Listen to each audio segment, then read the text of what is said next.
అసలు తెలుసా తెలీదా? ఏమనిపించింది వాళ్ళ మాటలు వింటే? ఈ ప్యానల్లో పాల్గొన్న అందరికి కూడా నమస్కారం అండి. రిషి గారు మీకు కూడా నమస్కారం. నమస్తే.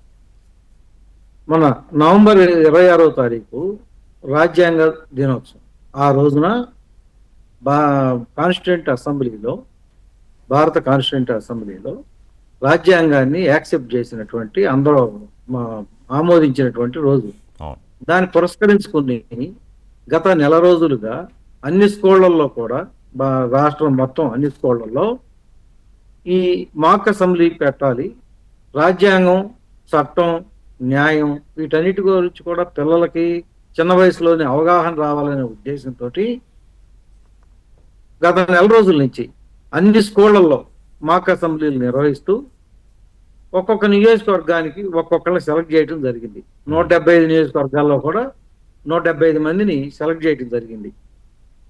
దాని పర్యవసానంగా మొన్న నవంబర్ 26వ తారీఖున ముందు లోకేష్ గారు ఏం చేశారంటే స్పీకర్ గారిని అడిగారు, ఏమండి మనం పిల్లల్ని అసెంబ్లీలోనే చేస్తే ఎలా ఉంటుంది అని అడిగితే స్పీకర్ గారు రూల్స్ పర్మిట్ చేయవు, ఇందులో ఎలక్ట్ అయిన శాసనసభ్యులు తప్పితే ఇంకా ఎవరో కూడా పార్టిసిపేట్ చేయకూడదు, అది కరెక్ట్ కాదని చెప్పేసి సీఎం గారి దగ్గరికి వెళ్ళింది ఇష్యూ. సీఎం గారు అన్నారు, సార్ రూల్స్ ప్రకారం ఏం చేయాలో దీన్ని అదే పాటించడం తప్పితే డీవియేట్ అవ్వద్దండి అని చెప్పి అన్నారు ముఖ్యమంత్రి గారు కూడా. ఆ తదనంతరం అయితే ఒక పని చెప్పారు, అసెంబ్లీ లోపల అయితే నేను పర్మిషన్ ఇవ్వను కానీ ప్రిమిసెస్ లో మీరు ఒక నమూనా అసెంబ్లీని తయారు చేసుకుని అందులోనే ఏర్పాటు చేసుకోండి అంటే వెంటనే అక్కడ ఒక టెంట్ వేసి అందులో సేమ్ అసెంబ్లీ లాగానే ఉండేదాన్ని ఒక రెప్లికా చేసి మనం తీసుకోవడం జరిగింది. ఈ వైసీపీ వాళ్ళు అంబటి రాంబాబు గారు 1989లో ఎమ్మెల్యేగా ఎన్నికయ్యాడు రేపల్లి నుంచి. మరి వారికి కూడా ఇన్ని సంవత్సరాలు సుదీర్ఘ రాజకీయాల్లో ఉండి కూడా అసలు ఏం జరుగుతుంది అనేటువంటి ఒక బాధ్యత రాహిత్యంగా మాట్లాడటం అనేది చాలా దురదృష్టకరం. అసలు వాళ్ళు అంతకంటే గొప్పగా మాట్లాడతారని మనం వాళ్ళని ఊహించలేము. కాబట్టి అసెంబ్లీలో ఎలా ప్రవేశిస్తారు, పిల్లలు ఎలా వస్తారు, ఎలా మాట్లాడతారు అనేది చాలా దురదృష్టకరం.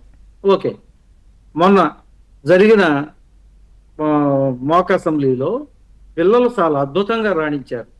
వాళ్ళు చాలా చక్కగా మాట్లాడారు. ఒక స్పీకర్గా ఎన్నికైనటువంటి స్వాతి గారు కానీ, అలాగే ముఖ్యమంత్రిగా ఉన్నా కానీ, ప్రతిపక్ష నాయకుడిగా ఉన్నా కానీ, 26 మంత్రులుగా కానీ చాలా అద్భుతంగా రాణించారు.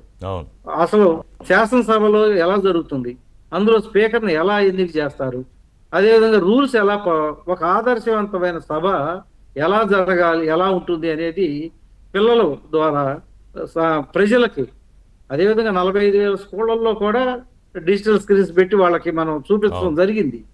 అదేవిధంగా ప్రజలకు కూడా అసలు ఒక మంచి సభ ఎలా ఉంటుంది అనేది చూపించే ఉద్దేశం.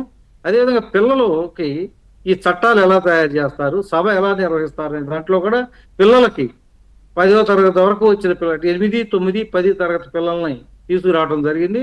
వాళ్ళందరికీ కూడా చట్టసభలు ఎలా ఉంటాయి, ఎలా జరుగుతాయి అని వాళ్ళకి మాక్ అసెంబ్లీ స్కూళ్లలో కండక్ట్ చేసిన దగ్గర నుంచి మొన్న రాష్ట్ర స్థాయిలో అసెంబ్లీ ప్రిమిసెస్ లో ఒక నమూనా అసెంబ్లీ సెట్టింగ్ వేసి అందులో జరపడం ద్వారా పిల్లల్ని భాగస్వాములు చేయటం, పిల్లల్ని మరింత బాధ్యులుగా తయారు చేయటం.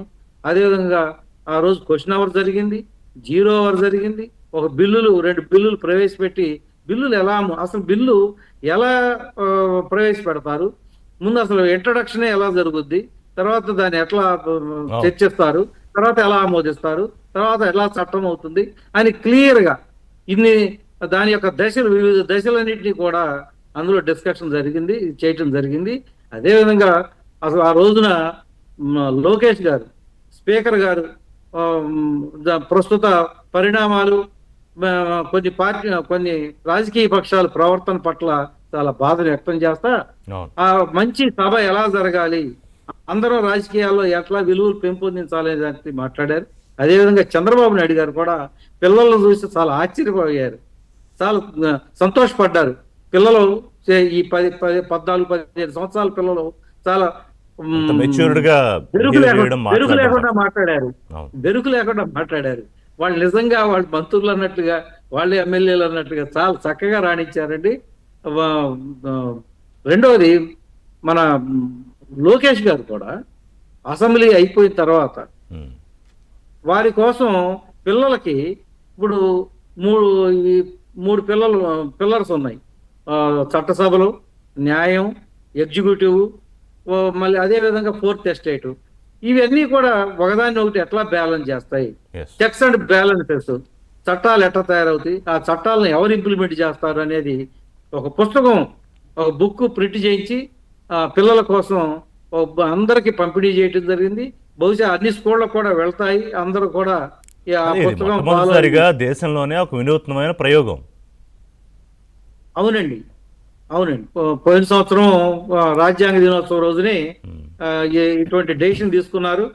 తర్వాత స్కూళ్ళ స్థాయి నుంచి అన్ని కండక్ట్ చేసి రాష్ట్రంలో Yeah. 175 నియోజకవర్గాలని పిలిపించడం జరిగింది. ఇంకొక విషయం, తర్వాత అసెంబ్లీ, నమూనా అసెంబ్లీ అయిపోయిన తర్వాత వెంటనే మళ్ళీ వాళ్ళ పిల్లలందరితో కూడా ఫోటో షూట్ చేయించారు.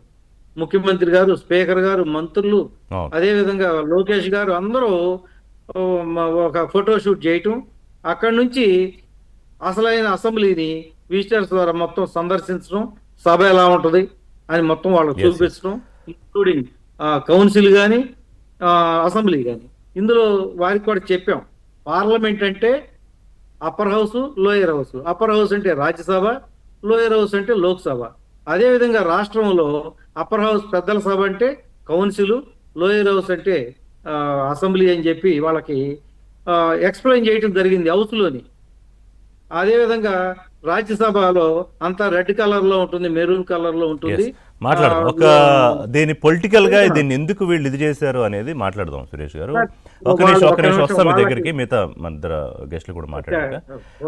కోటేశ్వరరావు గారు, అంటే ఒకటి రెండు చెయ్యాలి వైఎస్ఆర్సీపీ. ఒకటి, అయ్యో మనం చట్టసభల్లో ఇంతకుముందు ఇలా ప్రవర్తించలేకపోయామే, పిల్లలు బ్రహ్మాండంగా చేయగలిగారు, ఇలా